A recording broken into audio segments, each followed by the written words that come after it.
This is Elton John. This is my Rocket Hour. On Beats One, I'm going to be playing you songs you know, you don't know, something new, and something that will pleasantly surprise you, I hope. We started today with The Killers and Spaceman from their album Day and Age, and then followed it up with Brandon Flowers, who happens to be the lead singer with The Killers, with Between Me and You from his album The Desired Effect. And lo and behold, in the studio today is Brandon Flowers, who's my first ever guest on my Beats One show. Hi, Brandon. Hello, Elton. It's so great to have you here. I first met Brandon in Paris. We were doing a television show together when the first Killers album came out. And then because I've become a kind of semi-resident of Las Vegas, we've become great friends because you're from Vegas, right? That's right. I was born here. You're a desert man. That's a desert rat, we say. Yeah? And you've always loved living here, right? Yeah. I grew up with a lot of people. You always heard whispers of it was you either love it or hate it. I guess that could be with anywhere. Yeah. But I grew up with a lot of people that wanted to get out. And I just knew that I was different. I felt a real attachment to the place. Yeah, because people say, oh, you can't live in Vegas. But then there's Vegas where you have the Strip, and there's outside Vegas where people kind of live in inverted commas a normal life, right? That's right. Those two songs, I remember sitting in my suite in Las Vegas and you playing me Spaceman. Yeah. Because when Brandon makes a record, whether it's with the Killers or on his own, he comes and plays me the album, and usually I'm very happy and excited to hear it. And I usually play my album to him, so it's like, I'll show you mine if you show me yours. So we do that game a lot, and it's great. And we're both big music fans. We'll discuss that later in the program, because Brandon's chosen 2 or 3 songs that he really loves. But we're going to continue with Alicia Cara.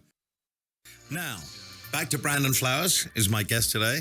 And you chose the next track, and it's the Beach Boys. Tell me why you chose it. I think I have 3 sons now. Yeah. And I associate a lot of the music that I, grew and gravitated towards to music I heard my parents play to me. And some of my fondest memories are being on road trips with my dad and him introducing me to people like you and Otis Redding and Buddy Holly. And so I feel a sort of responsibility to play good stuff to my kids. And this is a song that right now they're currently sort of addicted to. And so I thought I would choose that. How great is that? That's so special anyway, the Beach Boys to me. But to be able to play that to a new generation of kids, my kids are just hooked on Happy by Pharrell Williams and Uptown Funk. So I've got that to go through. Your kids are a little bit older than mine, right? That's 8, 6, and 4. Yeah, so and mine are 5 nearly and 3 nearly.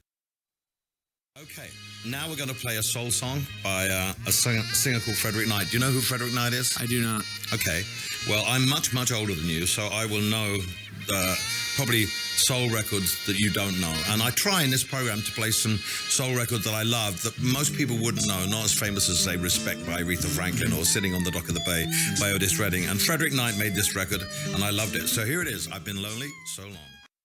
Do you like soul music? Yeah. Yeah? Did you grow up listening to soul? You said Otis Redding, so you must have heard soul. Yeah, it wasn't I wasn't listening to all of it, but I was definitely introduced to maybe some of the more prominent people, yeah. And you like that kind of stuff? Yeah. I mean, It shows through in you. I mean, the first album you made, you had a gospel track on it. Yeah, that's right. It's it's definitely, it's a small part of what we do, but yeah, I haven't really delved into it. So who were your big influence when you grew up?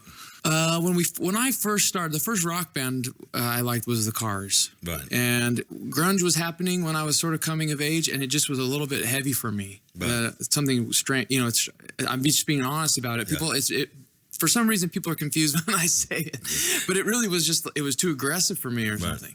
And so I was grateful for my brother who introduced me to a lot of music from the 80s, and that I really... Well, Rick Ocasek wrote some great songs for the Cars, and they were, I think, an underrated band. I don't even know if they're in the Rock and Roll Hall of Fame. I hope they are. I don't know. They should but they should be. Yeah, they should be. And we're going to play a song now by another band from that kind of era, the Talking Heads, or Talking Heads. Great. Do you like them? Yes, I do.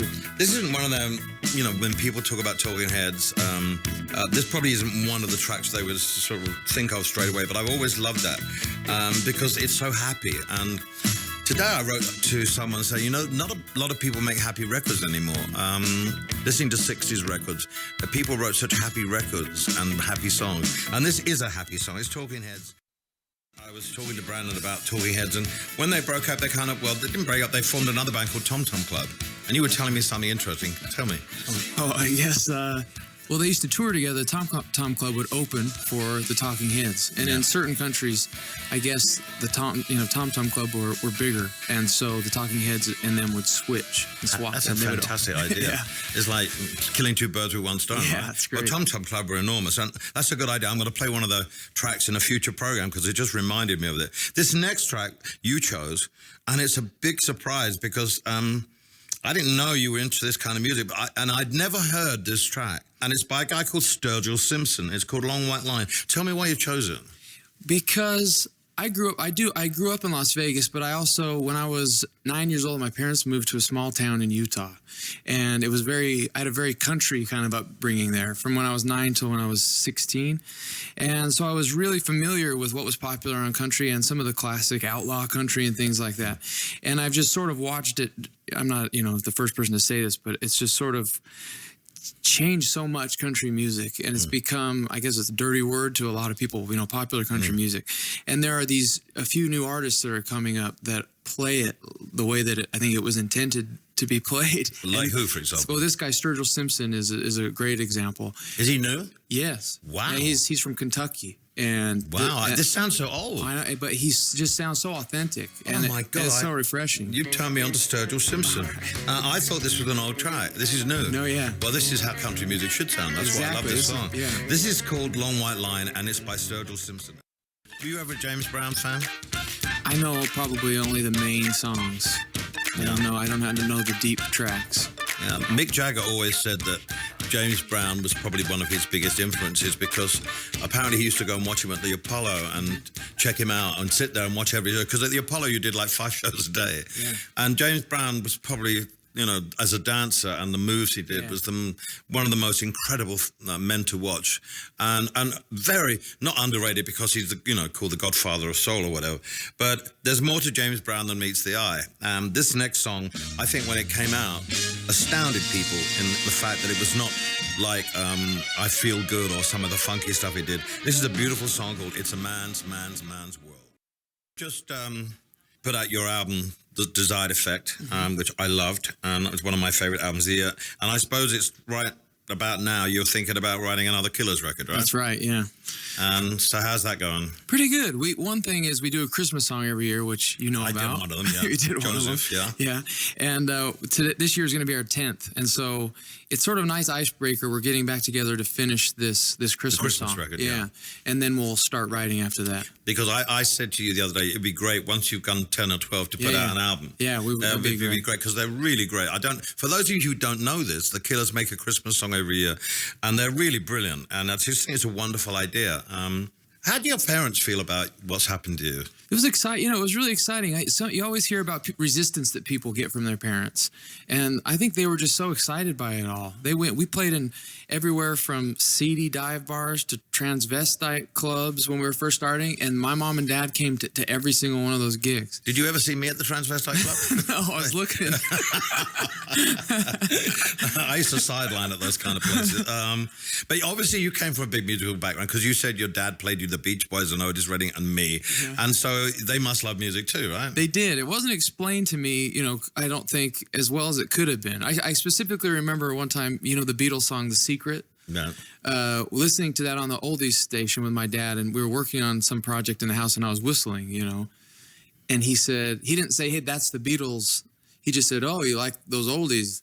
It wasn't ever explained to me.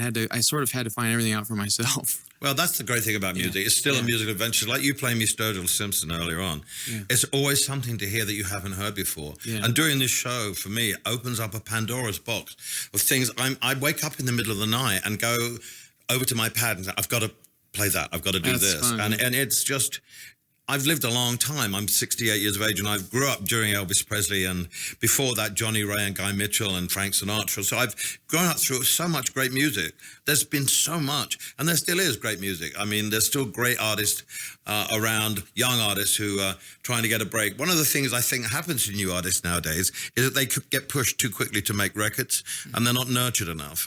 They make 1 or 2 songs, they make 2 or 3 songs for an EP, and then one of them may catch fire, and they don't have anything to back it up by. Yeah. And I think the danger is with new artists sometimes is they're not given the right amount of nurturing and love and told, it's not a race. That's right. It's not a race. How long were you together with the Killers before you made a record? We were not together that long. We maybe were a little bit more fully realized, I think, because the other three guys had been in bands for so many years. Right. It was really my first band. Yeah. And so I was lucky that they had that experience behind them, and that I think that helped us. You were a bellboy here, weren't you? That's right. Yeah. I was at the Gold Coast. Yeah. Oh my God! Really? You started. This is right by the Rio. Yeah. And how did you get into the band then? So I was looking. We have these weekly magazines and with classified ads in the back, and I would just scour through. People would put their influences, and I was just looking for people like-minded musicians, bands that. And I called Dave Kooning, our guitar player. He had an ad in. And that's how it all started. It's called a leap of faith. You took a leap of faith. And that's what happened to me during my career. And if you take that leap of faith, anyone out there, no matter it's music or anything, and you want to do something that you think you would enjoy, take that leap of faith. Right now, though, we're going to come back to a band that we were talking about earlier, The Cars. And you've chosen this track called I'm Not the One. Why did you choose this one? Well, I think because there are car songs that everybody knows, and this may be one that's a little bit, left to center. Yeah. It's not one I would have associated. You normally people would choose Drive or something else like that. Yeah, which is beautiful. I love it. But this, I don't know, this one just popped up in my mind. It's very you. I mean, when I was listening to it and putting the program together, I can understand why you chose it. It reeks of you. Yeah. Well, they were great at mixing keyboards with guitars, which is something that I think you've always loved to do. That we like to do and we try to do. They did it really well. Let's hear it. This is The Cars. I'm Not the One. This has been my Rocket Hour. I'm Elton John. I've loved doing this show, especially as my guest has been Brandon Flowers, my first ever guest. It's been so much fun talking because I think it's easier because we're friends and we both got a huge love of music. And the Killers and yourself have both been huge influences on me since I've heard your music. It's great that you came in today. We're going to I'll try and end the show with something that people can go and dance to. And we're going to play a remix of one of your songs. Somebody told me, which Milo, who kind of disappeared off the face of the earth, but is coming back, did. What do you like remixes, right? Yeah, I grew up buying Depeche Mode singles, and they would put a single out with 7 or 8 remixes. And so it was exciting. I'm always open to it. Yeah. And on the same album, you had Fisher Spooner, Casey Fisher Spooner do one as well? That's right.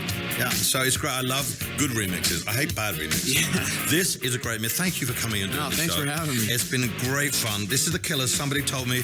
Here's the next week. This is my Rocket Hour. I'm Elton John. Go away and dance to The Killers.